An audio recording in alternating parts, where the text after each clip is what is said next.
Welcome everyone. The topic of our lecture today is the role of information systems and flows in modern supply chains.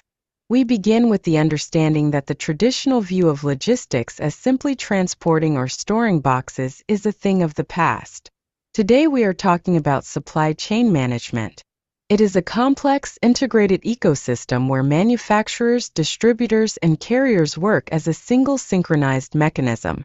It is important to realize a fundamental shift. In the 21st century, it is not individual brands that compete, but entire supply chains. Even a perfect product loses if a competitor's information system allows it to be on the store shelf faster. The physical speed of a truck is limited by the laws of physics, but the speed of data exchange is limited only by the efficiency of your IT system. Today, information about a product has become as valuable as the product itself. It is not enough for a client to simply receive an order, they demand 100% visibility. Where the cargo is now, when it will arrive, and whether the temperature regime was maintained during transportation. It is about how data initiates and optimizes this movement that we will be talking about. Today's lecture is structured so that we can go from a general understanding of the evolution of logistics systems to specific tools and problems faced by a modern manager. First, we will analyze the levels of logistics service, from simple transportation by one's own car 1PL, to fully virtual management systems 5PL. Next, we will discuss the diseases of internal company processes, information silos and KPI conflicts between departments, which often arise due to the lack of a unified IT strategy. In the second part, we will move on to flow theory. We will consider forward, accompanying, and backward flows, as well as the role of the state e-Weibull initiative.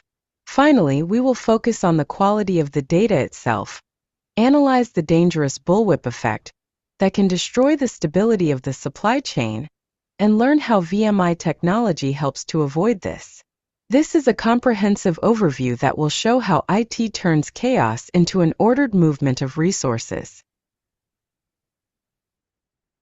Let's look at how logistics has gone from an ordinary truck to artificial intelligence.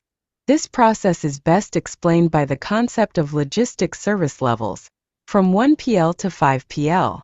Imagine the 1PL level. It's be your own boss. You have your goods, your garage, and you transport them yourself. IT solutions are almost unnecessary here. A notebook or an Excel spreadsheet is enough. At the 2PL level, you already hire a professional carrier. This is a classic called agreed, looked at the GPS tracker to see where the car is, and that's it. But then it gets more interesting. At the 3PL level, you outsource logistics completely. Here, the provider no longer just transports, they store, pack, and sort. Without a serious warehouse management system, WMS, and synchronization with your database, they simply won't be able to work. 4PL is already the level of an architect. Such a company may not own a single truck, but it has the most powerful IT platform. It is a single window that manages all other contractors. Its main asset is data and optimization algorithms. And the pinnacle is 5PL. This is the world of e-commerce and big data. Here logistics becomes completely virtual. Algorithms decide in real time where to get the goods and how to deliver them using global digital networks. The main conclusion here is simple. The higher we climb these steps, the less we care about wheels and walls, and the more about the speed of information transmission. Because today, delivery information is sometimes more important to the client than the delivery itself. Let's figure out why logistics in many companies turns into constant firefighting. The problem lies in information silos. When each department works in its own vacuum, everyone has their own software, their own spreadsheets, and most importantly, their own KPIs, key performance indicators. And when everyone tries to be perfect only in their zone, the company as a whole loses money. Let's look at a specific conflict. Procurement versus warehouse. The purchasing manager sees a great opportunity. The supplier gives a solid wholesale discount. He orders goods for 3 months in advance, receives a bonus for saving money, and closes his plan. But he doesn't know that there is physically no space in the warehouse. The result? The warehouse is forced to panic and rent additional space somewhere on the outskirts of the city, pay for urgent unloading and security. In the end, that discount turns out to be golden for the company. Another classic is sales versus logistics. The salesperson really wants to close the client and promises delivery tomorrow, because they don't see in their system that the fleet is overloaded or the cars are under maintenance. To keep the promise, logisticians have to hire a third-party carrier at a rate 3 times higher than the market rate. The sale took place, the bonus was accrued, but logistics costs ate up all the company's profit. It is precisely so that these departments finally begin to see each other that integrated information systems are created. Our goal is to break down these walls and replace local benefit with the overall success of the entire supply chain. To understand how to overcome these conflicts, we need to look at the zoo of systems that live in the company. Each department chooses the best tool for itself. Look, the sales department lives in CRM, for example, Salesforce or our Ukrainian Creatio. They are interested in the sales funnel and communication with the client. The warehouse has its own religion, WMS. It can be the global giant Manhattan or the cloud-based ABM cloud. The main thing here is bins, pallets, and warehouse topology. Logisticians use TMS for routes, for example, Ant Logistics for the last mile. And above all this stand the financiers with heavy artillery ERP, SAP or Oracle, where budgets are consolidated. The problem arises when a manager in CRM promises goods to a client without seeing the real stock in WMS and available trucks in TMS. Therefore, the modern strategy is integration. Data must be born once, for example, scanning a barcode at production, and instantly become available to everyone. Logistics today is the management of data that initiates physical movement. To understand the anatomy of logistics, let's imagine it as a system where 3 flows circulate. The first is the material flow. This is the physical movement of goods from the supplier to the end consumer. It is always directed down the chain. The second is the financial flow. This is payment for goods, and it moves in the opposite direction, up, from the consumer to the manufacturer. But the main conductor here is the third flow, information. It is the only one directed in both ways. Why is it critical? Because without it, the other 2 will simply stop. For example, the financial flow, your payment to the supplier, is often blocked until the information system receives confirmation that the material flow has been completed successfully, goods delivered. That is, information is the trigger that launches money.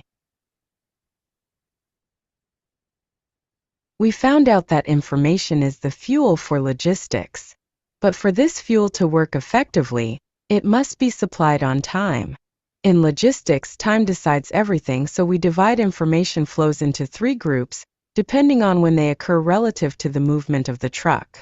Imagine a delivery timeline. First comes the forward flow. This is our plan. The cargo is still in the warehouse, the wheels are not turning, but the information has already flown ahead to prepare the ground. Then the accompanying flow turns on. This is our control. The cargo is on the road, and data moves in parallel with it. We see where it is and what is happening to it. And at the finish line, we are met by the backward flow. This is our report. The cargo has been delivered, and the information returns to the sender to close the deal and receive the money. Now we will analyze each of these stages in detail to understand exactly what data lives there. Let's start with the first type, the forward flow. Its main feature is that information here moves much faster than matter. Imagine a situation. You are sitting at home in the evening and ordering sneakers from an online store. You click the buy button. Physically, the sneakers are still lying on a dark warehouse shelf. They haven't moved a millimeter. But the information flow has already instantly flown to the WMS system. What happened? The system already knows. This pair is reserved. It virtually removed it from sale for others and has already sent a command to the storekeeper's terminal. Go to row 4, take the box. That is, physical movement has not yet begun, but the information work is already 90% done. Moreover, advanced companies use this flow for forecasting. They bring goods to a regional warehouse even before you thought of buying them, simply by analyzing big data. Now the truck has left the warehouse. In the past, it was a black box. We knew the car was driving somewhere, but we didn't know exactly where until the driver called. Today, the accompanying flow gives us X-ray vision. Data moves synchronously with the wheels. First, this is the answer to the question, where is the cargo? GPS trackers draw a route on the dispatcher's map. Second, this is the answer to the question, how is the cargo? If we carry frozen fish or vaccines, sensors in the refrigerator transmit the temperature to the cloud every minute. If the cold disappears, the system will sound the alarm instantly, and not when the spoiled goods arrive at the store.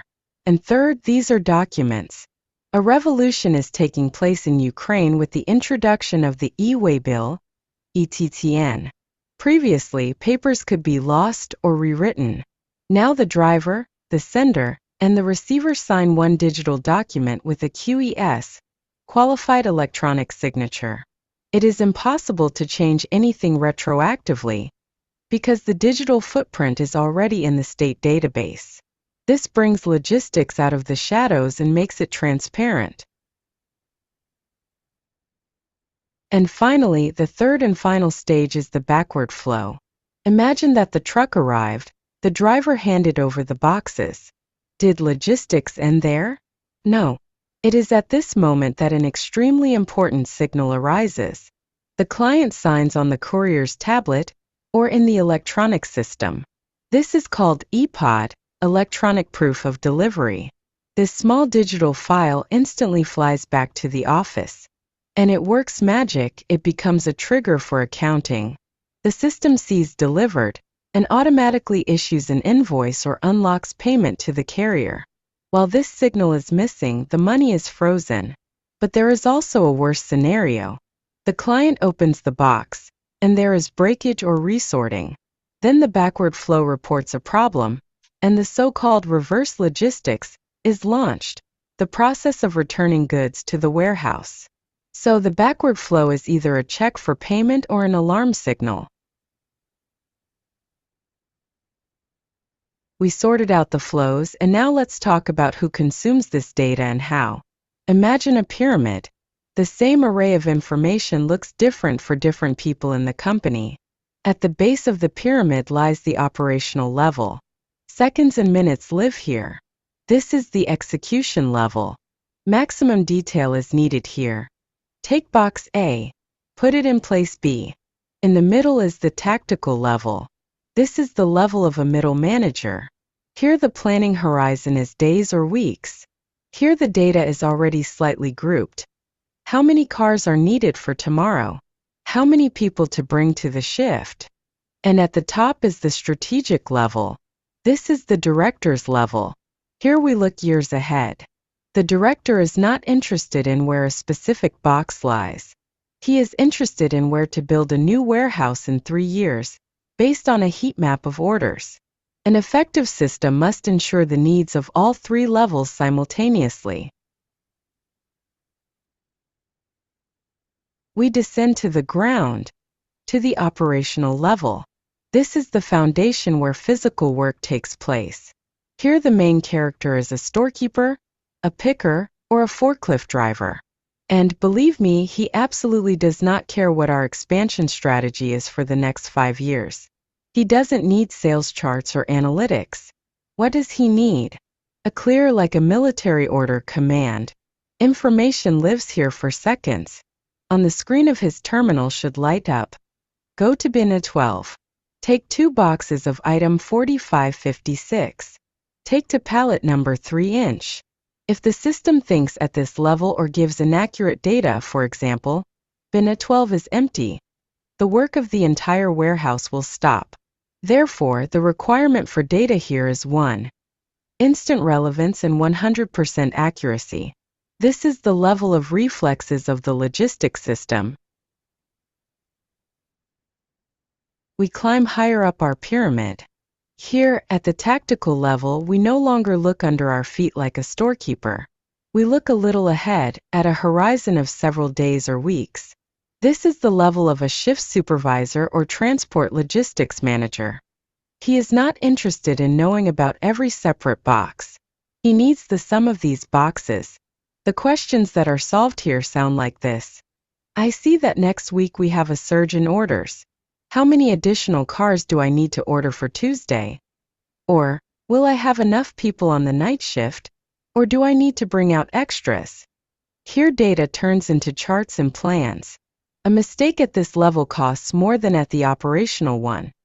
If you made a mistake in calculations, you will either have people idle, extra costs, or not enough cars, delivery failure.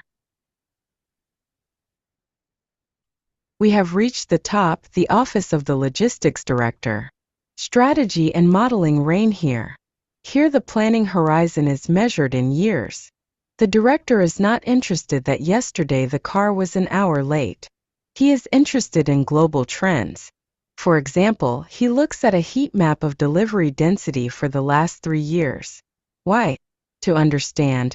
Aha, we have 40% of clients appeared in the west of the country. We urgently need to build a new distribution center there. Otherwise, we will lose the market due to long delivery. This is the level of big investments and big risks. A mistake here costs millions, so decisions are made not on emotions, but based on deep analytics of big data sets, big data. We talked a lot about how to transmit data. Now let's talk about what they should be. In logistics, you cannot manage intuitively, we manage based on numbers. To prevent these numbers from becoming a trap, they must pass a triple test. The first criterion is timeliness. Information is a perishable product. If we learned about a truck delay at customs 4 hours after the fact, it is garbage, not data. We won't have time to replan the shift at the warehouse. The second is accuracy. Data must be a mirror of reality. If the database says that a pallet weighs 500 kilograms, but in reality it weighs 800 kilograms, then our perfectly planned car simply won't move or will get a fine. And the third is completeness. It is not enough for us to know what and how much. For chemicals, for example, it is critical to know the hazard class and temperature. Without this, the complete picture crumbles and transportation becomes impossible. There is one rule of informatics which in logistics is written, unfortunately, in red ink in financial reports. This is the GIGO principle: garbage in, garbage out. Imagine that you bought the most expensive SAP system for millions of dollars. It is powerful, smart, but it is blind. It only knows what you fed it. If a storekeeper at the warehouse mistakenly enters that a pallet weighs 100 kilograms instead of the real 500 kilograms, the system will calculate the route perfectly. But as soon as the car leaves, it will be fined at the first weigh station for overload. Who is to blame? The system? No, the data. Or the classic story with phantom stocks. The system says, there are 100 pieces. The manager happily sells the batch. But in fact, there are 80 on the shelf because 20 were broken at night and forgot to write off. Result? A fine from the client and urgent, insanely expensive delivery of the rest. Remember the axiom. Digitalization of a mess leads only to an automated mess. Technologies do not fix people's mistakes, they scale them. The most striking example of how information distortion kills business is the so-called Bullwhip effect. Imagine a whip. A slight movement of the hand near the handle causes a huge wave at the end. The same is true in logistics. Here is the mechanics of the disaster. In the store, demand for goods increased by only 10%. The store manager gets scared of a deficit and, insuring himself, orders 20% more from the distributor. The distributor sees this growth, adds his safety stock, and orders 40% more from the factory. The factory, seeing such frantic growth, panics and buys 60% more raw materials, launching new shifts. In reality, demand has grown slightly, but the supply chain is clogged with goods that no one needs. Money is frozen in the concrete of warehouses. When the wave subsides, factories stop for months. How to treat this disease? The only way is to remove the broken telephone between participants. The cure was VMI technology, vendor-managed inventory. We are completely changing the rules of the game.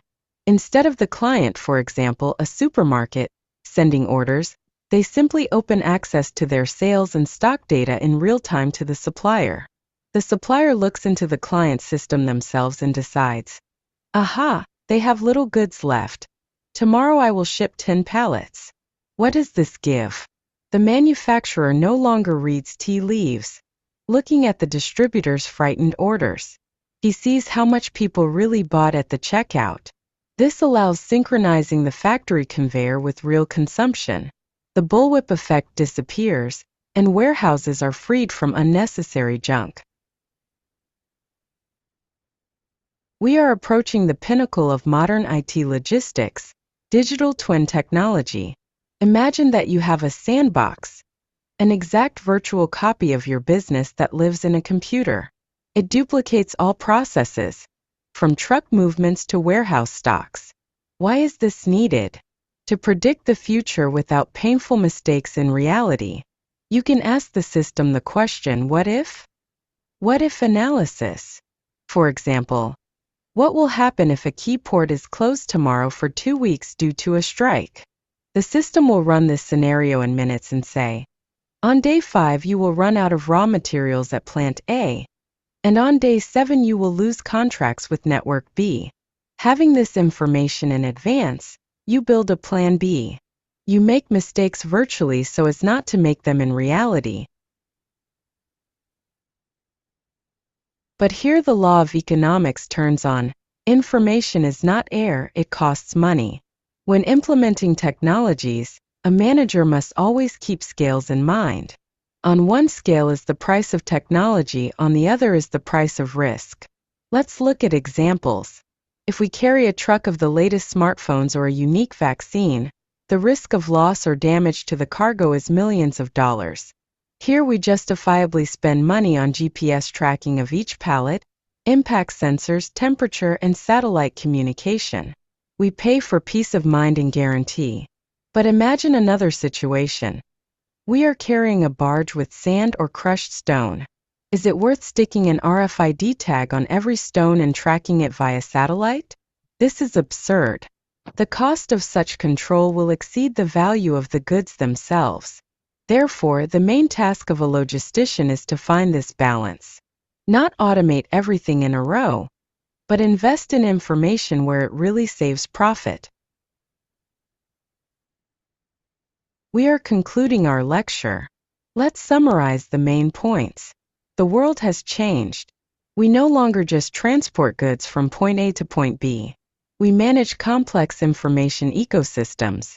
Remember, even the best product loses if it gets stuck at customs due to a data error, while a competitor's product is already on the shelf. Your task as future managers is to build transparent systems, break down information barriers between departments, and remember about data quality.